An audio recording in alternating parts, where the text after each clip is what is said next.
Kabanata 1301.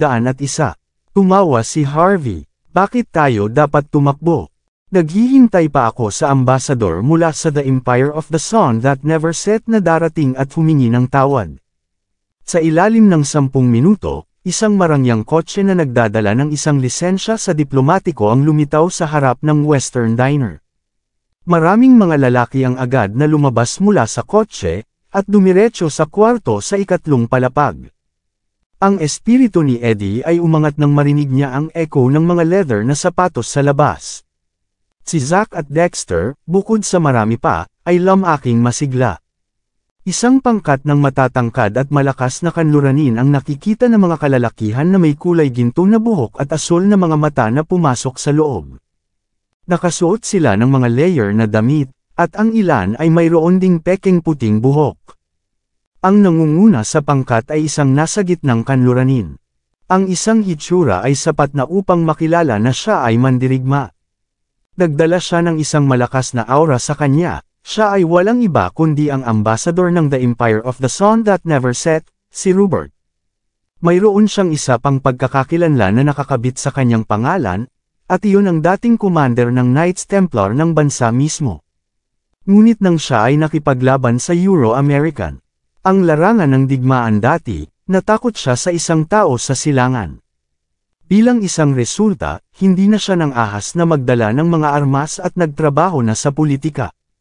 Kahit na, nanatili siyang alamat sa mata ng maraming marangal na pamilya. Pagkatapos ng lahat, upang tumayo laban sa nakakatakot na tao sa silangan at mabuhay ay isang hindi magkatugma na pag-asa. Si Rupert at ang kanyang mga tauhan ay mabilis na sumugod sa lugar. Nang makita siya ni Eddie, nagsimulang umiyak siya sa sakit. Marangal na statesman Rupert, binugbog ako. Mangyaring gawin na bigyan ako ng hustisya. Natuwa si Tracy. Ang taong ito ay isang statesman sa The Empire of the Sun That Never Set, isang tunay na marangal. Inaasahan niya na isang araw siya ay maaaring maging asawa ng isang statesman. Siyempre, ang pinakamahalagang bagay ngayon ay ang pagdurog sa lalaki na nang ahas na matumbok siya. Ang baluktot na mukha ni Tracy ay naging malamig na yelo. Malapit na. Ang mga yapak ni Rupert ay papalapit na. Lahat ay pinipigilang huminga. Ang mga sumunod na sandali ay tiyak na magpapakita ng nakakatakot na galit si Rupert. Ang ilang mga tao ay naisip na siya ay daklutan si Harvey at itapon matapos na makalapit kay Harvey. Abala sila sa pagpapakasawa sa kanilang mga hanggal na pantasya. Gayunpaman, hindi man lang pinansin ni Rupert si Eddie. Sa halip, sumugod siya patungo kay Harvey at lumuhod sa sahig. Slam, slam, slam. Ang mga kalalakihan na nasa likuran niya ay sumunod kay Rupert at lumuhod ng maayos sa harap ni Harvey. Napasinghap. Ang nanunood na karamihan ay pinakawalan na napasinghap ng kawalan ng paniniwala at nagsimulang kuskusin ang kanilang mga mata. Ito ay hindi makatutuhanang, ang buong makapangyarihang ambasador mula sa The Empire of the Sun That Never Set, ang statesman na si Rupert, ay hindi man tumayo para kay Eddie at talagang lumuhod kay Harvey sa sandaling siya ay dumating. Lahat ay nabigla at nababaliw. Lalo na alam ni Eddie na si Rupert ay isang lubos na ipinagmamalaki at mayabang na tao. Ngunit ang ipinagmamalaki na statesman na ito ay talagang lumuhod sa harap ng isa pa. Naramdaman ni Eddie na parang gumuho ang buong mundo sa harap ng kanyang mga mata. Ikaw, sino ka? Nang inig si Eddie sa takot. Hindi siya tulala, iyon ang dahilan kung bakit niya naiintindihan. Isang tao lamang ang maaaring gumawa ng ganito sa isang tulad ni Rupert na mapaluhod, at ang taong iyon ay may kakilakilabot na pagkakakilanlan. Hindi man masimulang hulaan ni Eddie ang live-in son-in-law ang tunay na pagkakakilanlan at kung paano ito makakagawa ng isang mapagmataas na kilos tulad na si Rupert ay lumuhod. Si Rupert ay napapagbuntong hininga lamang matapos na lumuhod ng mahabang panahon. Itinaas niya ang kanyang ulo upang tumingin sa kay Harvey na nanginginig. Sa sandaling nakumpirma niya ang mukha ni Harvey, ibinaba niya ang kanyang ulo sa takot muli. Are you alright? Ang kanyang mga tagasunod ay walang lakas ng loob na tumingin kay Harvey sa mata. Tulad ni Rupert, lahat sila ay nanginginig sa lupa, ganap na natakot. Mahinahon na sumagot si Harvey, ayos lang ako, ngunit ang mga tao mula sa iyong bansa ay siguradong matapang. Nagkaroon sila ng lakas ng loob upang pilitin ang aking asawa na ibenta ang Regency Enterprise. Pagkatapos ay nang-ahas silang dumihan ang aking paboritong shirt. Dapat ko bang gawin ang lahat ng ito sa iyong bansa na naghihimok sa akin sa layunin? Hindi. Ikaw ay mahusay. Ang ibig naming sabihin ay walang ganoong bagay. Walang ganoong bagay. Si Rupert ay humagulgol sa lupa, na puno ng takot. Hindi pinapayagan ito ng The Empire of the Sun that never set. Dapat mayroong isang tanga dito na nagdudulot ng isang kaguluhan. Sisiguraduhin kung bibigyan ka ng isang patas na pahayag. Tumalikod si Rupert habang siya ay lumuhad, nagpapadala ng isang galit na sulyap sa mga tao mula sa Morgan Financial Group. Sino ito? Sino ang nang-ahas na pilitin ang kanyang asawa na ibenta ang kanyang kumpanya? Sino ang nagdumi sa kanyang damit? Ang kanyang mga tagasunod, na nakaluhod din sa lupa, ay sumigaw sa kanya at sumisigaw tulad ng galit na galit, sino ito? Ang kanilang mga aksyon ay naging tulad na mga taong gumawa ng lahat ng ito ay nakagawa ng pagtataksil. Ang bawat tao'y hindi sinasadya na inilipat ang kanilang tingin kay Eddie. Ang paningin ni Rupert ay naging madilim, at ang kanyang mukha ay halos mahulog sa sahig. Nagpupumiglas siyang gumapang at hinawakan sa leeg si Eddie, pagkatapos ay binigyan siya ng sampal sa kanyang mukha. Ilang beses ko bang sinabi sa iyo at ang mga tao mula sa Morgan Financial Group? Sundin ang mga patakaran ng bansa H kapag nagpunta ka rito upang gumawa ng negosyo. Nangangahas ka pa ring gamitin ang parehong trick na ginamit mo sa The Empire of the Sun that never set. Kung nais mong mamatay ng napakasama, huwag mo akong isama sa iyo. Sampal, bang! Sinuntok at sinipan ni Rupert si Eddie nang walang katapusan. Huminto lamang siya kapag siya ay kinapos na sa paghinga. Si Eddie, na paralisado ngayon, ay hindi mabilang sa kanyang mga buto na nasira. Ang kawalan ng paniniwala ay isinulat sa buong mukha niya. Si Rupert at ang kanyang pamilya ay naging magkaibigan. Sa loob ng mahabang panahon, si Rupert ay itinuturing na kanyang nakatatanda. Gayunpaman, ang nakatatanda na karaniwang tinatrato siya ng maayos ay halos binugbog siya hanggang sa kamatayan. Hindi maiintindihan ni Eddie ang dahilan. Hindi lang siya. Ang nanunood na karamihan ay hindi, alinman. Nakatitig sila ngayon kay Harvey sa takot. Ano ang nangyayari? Noon lang, bumalik si Mandy sa kanyang katinoan. Tila tulad na ang kanyang misteryosong asawa, ito ay nagtataglay ng isang natatanging pagkakakilanlan. Kung hindi siya kailanman gagawa sa pagkilos ng ganito. Ang kanyang pagkakakilanlan ay maaaring mapuko ang takot sa loob ng mga tao mula sa The Empire of the Sun that never set. Sa sandaling ito, may ibang pumasok sa eksena, isa rin siyang kanluranin na may mahabang balbas, at tila siya ay napuno ng kapangyarihan. Hindi ba ito ang vice-CEO ng Morgan Financial Group, si Charlie? Tama, siya iyon. Siya ang kinatawan at may buong awtoridad sa malayong silangan na teritoryo ng Morgan Financial Group. Ligtas na sabihin, siya ang namamahala sa lahat ng mga gawain sa malayong silangan. Naglakad si Charlie sa loob. Nang makita niya si Harvey, agad niyang binagsak ang tuhod sa lupa. Ginoo York, tama ba? Binigyan kami ng aming chairman ng 100 tawag. Sinabi niya na kung ang sinumang mula sa Morgan Financial Group ay nang-ahas na saktan ka, ang kanilang buong bloodline ay tapos na. Ano? Ang bawat tao na nanunood ay halos samukan ng dugo mula sa mga salitang ito. Anong uri ng pagkakakilanlan ang mayroon si Harvey? Kahit na ang vice-CEO ng Morgan Financial Group ay natakot ito sa kanya. Diyos ko, hindi sila makapaniwala. Walang sino man ang maaaring magsimulang hulaan ang pagkakakilanlan ni Harvey. Mahinahong sinabi ni Harvey, kalimutan ito, huwag dalhin ang kanilang pamilya. Hayaan lamang ang taong nagdulot ng lahat ng ito upang bigyan ako ng pahayag. Hindi na kailangang makisali sa ibang tao. Oo, syempre. Siguraduhin bibigyan ka namin ng isang patas na pahayag. Mangyaring maghintay. Lumapit si Charlie at sumulyap kay Eddie na nakahiga sa lupa. Ano ang nangyayari dito? Hinahayaan kong ikaw ang maging kinatawan ng Morgan Financial Group upang maaari kang kumita sa amin ng higit pang mga benepisyo, hindi para sa iyo upang pukawin ang maraming problema. Naiintindihan mo ba na ang iyong mga aksyon ngayon ay magiging sanhi na ang grupo ay magdusa ng hindi mababawas na pagkalugi? Siguro kahit na itulak kami upang kompletong pagkalugi. Nang inig si Eddie sa takot. Hindi patas ito. Sino siya? Bakit niya lang ako tinapakan ng ganito? Hindi patas.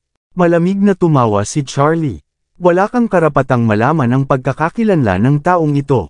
Matapos siyang magsalita, gumawa siya ng isang hakbang pasulong at humakbang sa leeg ni Eddie. Isang malakas na pagbasag ang maririnig pagkatapos. Nagpakita si Eddie ng isang hitsura ng kawalan ng paniniwala bago huminga sa kanyang huling hininga. Ang tanawin ay naging nanigas ang lahat, ang taong ito ay pumatay ng isa pa. Talagang pinatay ni Charlie ang isang tao para lamang gumawa ng isang pahayag para kay Harvey. Gayunpaman, hindi nagdadalawang isip si Charlie. Kaagad pagkatapos, mabilis siyang lumapit sa kay Harvey at lumuhod muli sa lupa. Ang iyong kahusayan, upang ipakita ang pasasalamat ng The Empire of the Sun That Never Set, ang Morgan Financial Group ay opisyal nang aalis mula sa merkado ng Bansa H. Hindi kami gagawa ng isang hakbang sa Country H muli hanggat nabubuhay ka. Nanginginig si Robert sa kanyang mga paa habang binubuksan niya ang kanyang bibig upang magsalita din.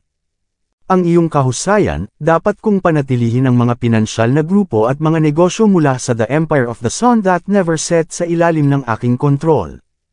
Papayagan lamang silang gumawa ng lehitimong negosyo. Kukunin ko ang mga leeg ng sinumang maglakas loob na magdulot ng isang kaguluhan. Wala ka nang gagawin. Ang karamihan ng tao ay nanghina matapos marinig ang mga salitang iyon. Walang sinuman ang maaaring isipin na ang karaniwang mataas at makapangyarihang Morgan Financial Group mula sa The Empire of the Sun That Never Set, ay talagang yumuko sa harap ni Harvey. Si Mandy ay natulala, si Zack ay natulala, si Dexter ay natulala. Lahat ay lubos na mababaliw. Ito ay isang bagay na walang nakaisip na mangyari. Gaano kataas ang kalagayan ni Harvey? Ito ay simple upang itanim ang takot sa mga ordinaryong katutubong, ngunit ngayon, kahit na ang mga taga-kanluran ay kinatakutan siya. Anong uri ng mga bagay ang ginawa ng taong ito? Patuloy na tumingin sa kaliwa at kanan si Mandy, ang pakiramdam na parang sasabog ang kanyang ulo. Ano ang itinatago ng kanyang asawa? Ilayo mo siya. Gayun din, magbayad para sa mga pinsala sa pagsira sa lugar ng isang tao. Dagdag pa ni Harvey, sumagot kaagad si Charlie, panigurado, ang iyong kahusayan. Magbabayad ako para sa lahat ng mga pinsala. Ang mga walang kabuluhang buhay na tanga na ito ay responsibilidad ng Morgan Financial Group. Wala itong kinalaman sa iyo o sa Bansa H. Patuloy na tumanggo si Robert. Kapag namatay ang mga panauhin mula sa ibang bansa sa Country H, ang embahada ay karaniwang kailangang hawakan ang problema. Ngunit dahil ipinahayag ng dalawang partido na huwag ituloy ang bagay na ito, walang kabuluhan ang pagkamatay ni Eddie. Tulad ng tungkol kay Tracy, si Charlie at ang kanyang mga tauhan ay malamig na nakatingin sa kanya, umupo siya sa lupa, na parang paralisado. Alam niya na tapos na siya. Nang maglaon, mabilis na umalis sina Charlie at Robert kasama ang nalalabi nilang mga tao. Ang party ay nahulog sa patay na katahimikan, lahat ay nanginginig ng walang katapusan habang nakatitig sila kay Harvey, puno ng takot. Hindi sila mga ageista, madaling mapigilan ni Harvey ang isang tao mula sa The Empire of the Sun That Never Set. Dahil iyon ang kaso, sapat na ang kanyang mga salita upang mawala ang lahat sa sarili. Ngumiti si Harvey at tumingin kay Zack. Malamig ang tono niya. Narinig ko na gumagawa ka upang magdulot ng isang kaguluhan sa lugar ng trabaho ng aking asawa, Mr. Zack. Iyon ang tatlong mga lumang proyekto ng renovation na naaprubahan na ni Joel Graham mismo. Bigla mo bang nakamit ang lakas ng loob ng mga Diyos? Talagang nang-ahas ka upang ihinto ang mga proyekto. Malamig na pawis ang tumulo mula sa ulo ni Zack. Alam niya ng lubos na ang tao sa harap niya ay may pambihirang katayuan. Kahit na siya ay hinihimok na lumuhod sa sandaling ito. Ngunit bilang isang opisyal ng gobyerno, naintindihan niya. Hindi siya makaluhod kahit ano paman. Kailangan niyang ipaglaban ang dahilan, kahit na namatay siyang sinusubukan. Kung hindi, ang kanyang buhay ay magiging isang buhay na impyerno. Nauutol si Zack, ni Mr. York. Hindi ko alam kung anong pagkakakilanlan ang mayroon ka. Ngunit ang mga nagtatrabaho para sa pamahalaan ay may isang espesyal na hanay ng mga patakaran na dapat sundin. Kailangan nating sundin ang mga batas at regulasyon. Kung kinuha lang namin ang iyong mga salita sa halaga ng mukha at nakumpirma na mayroon kang patunay ng konstruksyon, hindi namin magagawang madala ang mga kahihinatnan kung may masamang mangyari. Siyempre, hindi mo rin makaya ang mga kahihinatnan, alinman. Tinagilid ni Harvey ang kanyang ulo, at tumawa. Banta ba iyon? Hindi. Sinasabi ko lang ang totoo. Nang makita na si Harvey ay hindi gumawa ng anumang biglaang paggalaw, naging kalmado si Zack. Tumawa si Harvey. Dahil nais mong maglaro sa pamamagitan ng mga patakaran, maglalaro ako. Agad niyang binigyan si Yol ng isang tawag sa telepono. Yol, papuntahin ang first in command ng sistema ng pabahay dito. Tanungin mo siya kung ang mga proyekto ng renovation na naaprubahan mo dati ay laban sa regulasyon. Pinatong ni Harvey ang kanyang telepono pagkatapos. Si Yol, na nasa kabilang linya ng telepono, ay nagsimulang pawisan ng labis. Si Rain, na nakatayo sa tabi niya, ay nagbukas ng bibig upang magsalita. Yol, ano ang mali? Si Yol ay mabilis na dumaan sa kanyang mga kontak at gumawa ng ilang mga tawag upang maunawaan ang buong sitwasyon. Ang isang lalaki na tinawag na si Zack Braff ay kumuha ng suhol ng $150,000 mula sa Morgan Financial Group at pinahinto ang pagtatayo ng Regency Enterprise. Nais niyang gamitin ang pagkakataon upang mabangkarote ang kumpanya at pilitin si CEO Mandy Zimmer upang ibenta ito. Si Mandy Zimmer ay ang asawa ng lalaking iyon. Napasinghap siya. Ang pangalawang utos na si Rain ay napasinghap din. Ang sumunod, mabilis siyang nag-dial ng isang numero at nagsimulang sumigaw sa pamamagitan ng telepono. Wesley, paano mo pinamamahalaan ang iyong mga manggagawa sa sistema ng pabahay? May isang nagngangalang Zack Braff na nagpunta upang pukawin si Consultant York. Gusto mo bang mamatay? Naturally, ang mga maliliit na fries na ito ay walang karapatang malaman ang tungkol sa totoong pagkakakilanlan ni Harvey. Ang pamagat ng consultant ay sapat na upang takutin ang mga tao na walang kabuluhan. Maingat na nakatitig si Zack sa kay Harvey.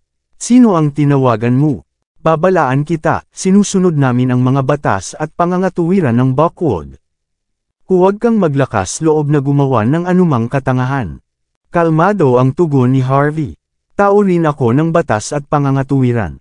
Dahil nais mong maglaro dito sa ganoong paraan, maglalaro ako. Panigurado, malapit na sila rito. Pinunasan ni Zack ang malamig na pawis mula sa kanyang mukha. Mabilis siyang natahimik dahil ang lahat ay dumating sa puntong ito, ang pagbibigay ay nangangahulugang kanyang kamatayan. Ama, oo, nagmadali siya at nagpadala ng mensahe sa kanyang tatay. Dapat niyang pigilan ang taong ito. Nang walang pangalawang pag-iisip, tinawag ni Zack ang kanyang ama, ang pangatlong utos ng bagong distrito ng Buckwood. Kabanata 1305. Di nagtagal, huminto ang isang kotse sa pasukan ng Western Hotel. Ang isang gitnang may edad na lalaki na nakikita sa isang malaking tiyan ay lumakad ng madilim sa labas ng kotse. Nang makita ni Zack ang lalaki, napuno siya ng kagalakan. Agad siyang sumugod. Ama, sa wakas ay narito ka na. Dapat mo akong tulungan na makakuha ng hustisya. Ang ama ni Zack na si Richard, ay nagdadala ng isang malakas na amoy ng alkohol. Halatang umiinom siya sa sandaling tinawag siya, tumingin siya kay Zack at tinanong, sino ito? Gaano katindi ang sinumang walang respeto sa akin sa Buckwood? Kalmado na si Zack. Tinuro niya si Harvey at Bumulong, iyon siya, ama. Ngunit ang kanyang pagkakakilanlan ay parang hindi pangkaraniwang. Pambihira, si Richard ay sinukat si Harvey, pagkatapos ay pinalabas ang isang nakakahumaling na pagsimangot. Maraming taon na akong nagtatrabaho sa gobyerno. Hindi pa ako nakakita ng isang lalaki na kasing edad nito na may pambihirang pagkakakilanlan sa gobyerno. Hindi mahalaga kung gaano kataas ang katayuan ng isang tao, lahat sila ay basura sa mga opisyal ng gobyerno. Tumanggap ng lakas ng loob si Zack matapos marinig ang mga sinabi ng kanyang ama. Una niyang ipinapalagay na si Harvey ay isang malakas na figure sa gobyerno ng Buckwood, na siyang dahilan kung bakit siya ay natakot. Ngayon na kinumpirma niya na si Harvey ay hindi opisyal ng gobyerno, na may mga koneksyon at kapangyarihan ng mag-ama, hindi na kailangang matakot kay Harvey. Walang ibig sabihin ang pera sa gobyerno. Si Zack ay sumulyap kay Harvey at buong pagmamalaki, hindi ka ba tumawag para sa ilang mga tao dati? Nasaan sila? Mas makakakuha ka ng isang taong may kaunting katayuan. Kung hindi, maaaring kailanganin mong gumapang dito mamaya. Si Richard, na nangangamoy ng alkohol, ay nagbukas din ng bibig. Bastard, hindi ko alam kung saan ka nanggaling, ngunit alam mo rin kung sino ako. Ako ang pangatlong utos ng bagong distrito ng Buckwood. Ang pagkakasala sa aking anak ay nangangahulugang nakakasakit ka sa akin. Inihiling ko sa iyo na lumuhod at humingi ng tawad sa aking anak ngayon. Ang mga tao sa paligid ni Richard ay napasinghap sa kanyang mga salita. Isang problema pagkatapos ng isa pa. Malinaw na may mataas na katayuan si Harvey, ngunit ang ama at anak na lalaki ay kumikilos pa rin ng walang prinsipyo. Ibig sabihin ba nito na si Harvey ay hindi isang opisyal ng gobyerno? Pagkatapos muli, ito ay may katuturan lamang. Hindi maglakas loob si Zack kay Harvey kung hindi man kahit na mayroon siyang lakas ng loob ng mga Diyos, lalo na pagkatapos ng nangyari kay Eddie. Kayong dalawa ay dapat magmadali at lumuhod. Kung hindi nyo ginawa, baka huli na para sa inyong dalawa. Ang tingin ni Harvey ay nagyelo. Nais mo kaming lumuhod. Nanaginip ka ba? Hindi ko alam kung anong pagkakakilanlan ang mayroon ka, ngunit kailangan mong yumuko sa alinman sa paraan sa harap namin ng mga opisyal ng gobyerno. Manggahas ka bang suntukin ako? Kung talagang gagawin mo, sisiguraduhin kong mananatili ka sa likod ng mga rehas para sa natitirang bahagi ng iyong buhay. Patuloy na binyantaan ni Zack si Harvey, isang pagngisi na humahawak sa kanyang mukha. Siya ay lumaki ng lubos na mapagmataas ngayon na ang kanyang ama ay kasama niya. Sa ngayon, isang bagong dating ang pumasok sa eksena. Ang ama at anak na lalaki ay hindi sinasadya na tumingin sa direksyon na iyon, at ang kanilang mga ekspresyon ay nagbago ng walang tigil sa lalong madaling panahon. Naguguluhan si Zack. Sir Norris, bakit ka nandito? Nagmadali si Richard. Sir Norris, matagal nang hindi kita nakikita. Ang unang inutos ng sistema ng pabahay ng Buckwood, si Wesley Norris, kinagat niya ang kanyang ngipin sa puot at galit sa pangalawang nakita niya ang dalawang ito. Sa kanyang pagpunta rito, naintindihan na niya ang buong kwento. Alam din niya ang lahat tungkol sa mga aksyon ni Zack laban sa Regency Enterprise. Hindi pinansin ni Wesley si Richard, lumingon siya sa kay Zack sa halip. Zack Braff, pinaghihinalaang kumuha ka ng suhol na $150,000 mula sa Morgan Financial Group upang sadyaing masira ang ekonomiya ng merkado ng Buckwood. Mula ngayon, tanggal ka na mula sa sistema ng pabahay. Pananagutan mo ang iyong mga kasalanan sa pulisya kapag darating ang susunod na araw. Maraming salamat sa lahat ng sumusubaybay. Please subscribe and follow my YouTube and Facebook channel, Filipino Novel. Maraming salamat po.